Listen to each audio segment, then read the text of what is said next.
Here is lesson 38 for snare drum.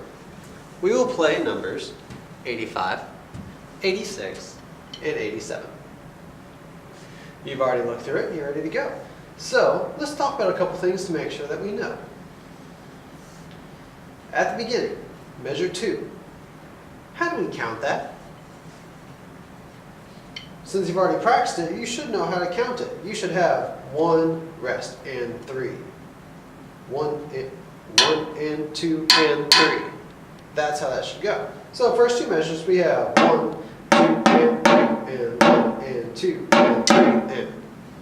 If you're counting those eighth notes steadily, then you will have no problem with this.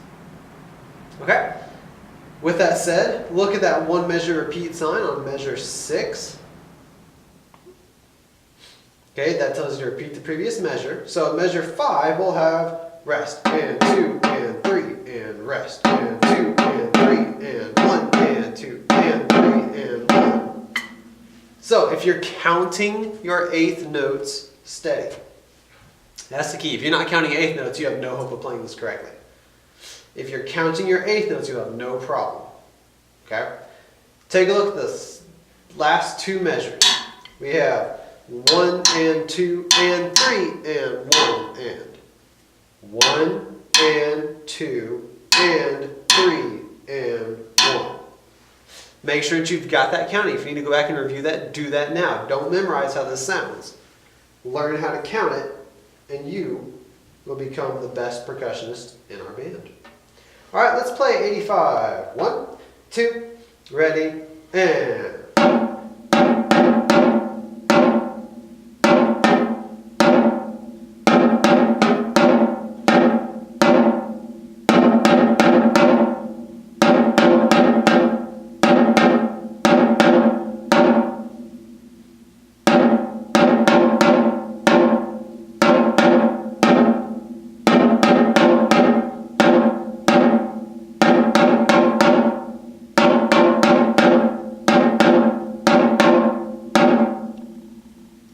Did you get it correct? If not, this is something you need to go back and review, because from here on out, it will only get more difficult and more impossible if you do not count through this while you play. Okay? For instance, number 88. This is the first time I've seen it. Okay? Very easy for me because I can count it and I can play it. I know how it goes, even though I've never seen it before. If you can count and keep a steady tempo, you're in good shape. All right, number 86.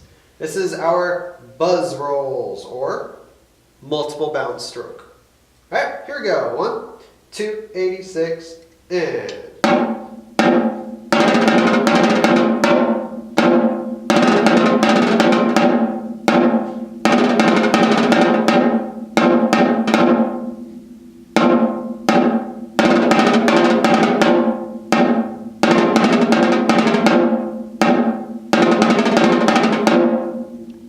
Did you keep up with me? Did you keep your tempo steady? Did you count? Did you tap your foot? If you answered yes to all that, you're in good shape. All right, moving on. Before we get to 87, let's talk about our code phrase. Our code phrase is long tones. What does that mean for us?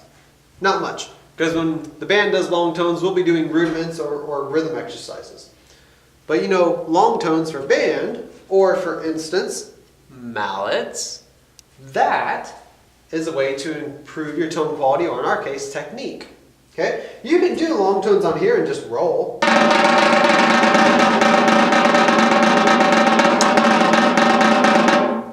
Those of you that are watching very closely, you can tell my left hand is getting stronger, but it's not there yet.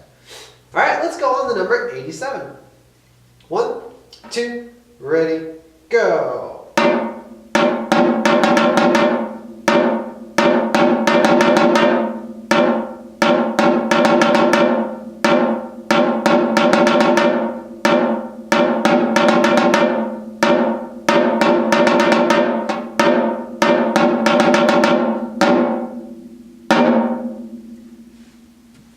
Did you play it correctly?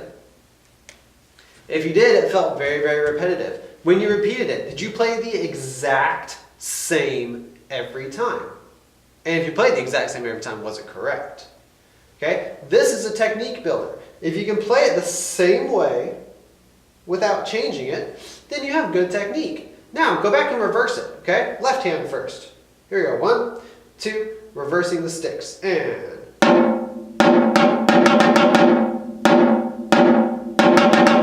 whoops.